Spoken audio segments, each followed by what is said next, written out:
Hi, I'm Sean Weiss. For my paper, I am researching the role of games in post-apocalyptic literature. I came to this topic because it seems like all my favorite sci-fi TV shows have to do with games and survival. Think about it. Hunger Games, Alice in Borderland, Squid Game, all great TV shows. Here's my thesis. Through the use of games, the post-apocalyptic genre portrays the internal conflict within humans when they are stripped down to the most fundamental question, life or death. So here are my primary texts, Squid Game and Friday Black. You've probably seen Squid Game or know of it. Basically, it takes place in a society in which extreme capitalism has caused corruption and huge wage gaps.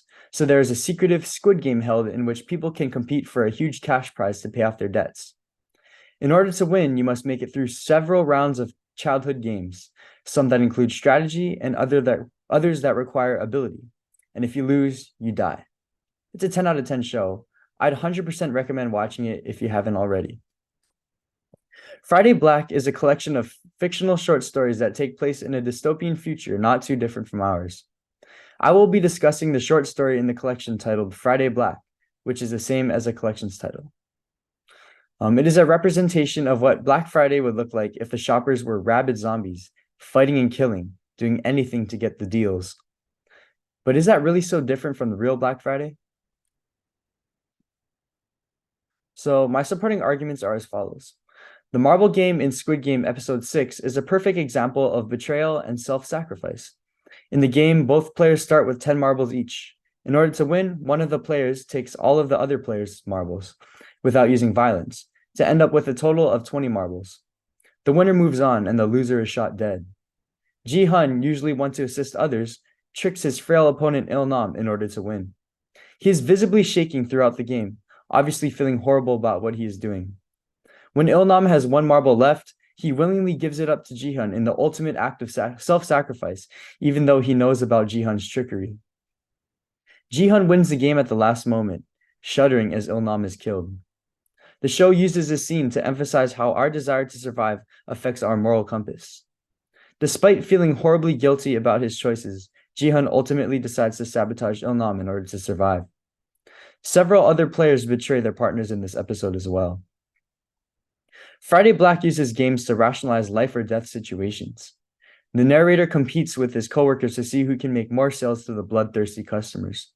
He is visibly unfazed as hordes of people kill each other over clothes and accessories. This dehumanization allows him to get his mind off of the looming threat of death. However, not everyone has the heart to do so, as seen with his coworker duo, who quits the job after he can't stand to see his fellow human become so savage as to kill another human being.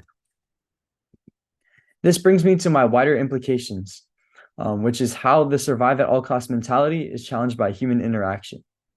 As we can see in Squid Game and Friday Black, people are very reluctant to let go of their morals and let another die in order to survive.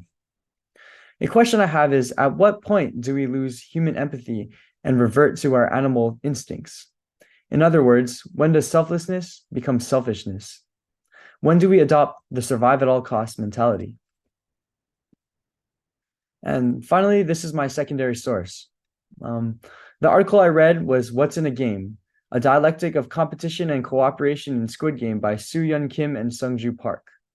It explains how Squid Game juxtaposes competition with cooperation. And they come to the conclusion that even in the most extreme situations of ruthless battle and sabotage, altruistic human tendencies will always shine through.